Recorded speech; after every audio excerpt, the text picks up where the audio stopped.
ஒரு புத்திசாலியான முயல். வெயில் நிறைந்த காட்டில் பசியுடன் இருந்த ஒரு சிங்கம் கர்ஜித்துக் கொண்டிருந்தது. அது அனைத்து விலங்குகளிடமிருந்தும் உணவை கோரியது. பயந்து போன விலங்குகள் ஒரு நாளைக்கு ஒரு விலங்கை சிங்கத்திற்கு அனுப்ப முடிவு செய்தன. ஒரு நாள் ஒரு முயலின் முறை வந்தது. ஆனால் அந்த புத்திசாலி முயல் அதிலிருந்து தப்பிக்க தாமதமாக வந்தது.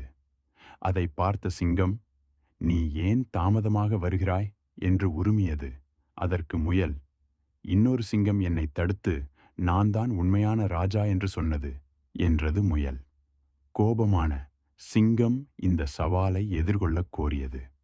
உடனே முயல் அச்சிங்கத்தை ஒரு ஆழமான கிணற்றுக்கு அழைத்துச் சென்று, "அவன் உள்ளே இருக்கிறான்" என்று சொன்னது.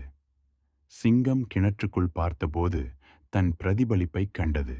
அது இன்னொரு சிங்கம் என்று நினைத்து உள்ளே குதித்தது, இறந்தும் போனது.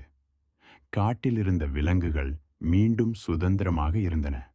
முயலுக்கு நன்றி சொல்லின. இன்னும் இது போன்ற வீடியோக்களை காண ஸ்டோரி ஹார்பர் சேனலை சப்ஸ்கிரைப் செய்யவும்.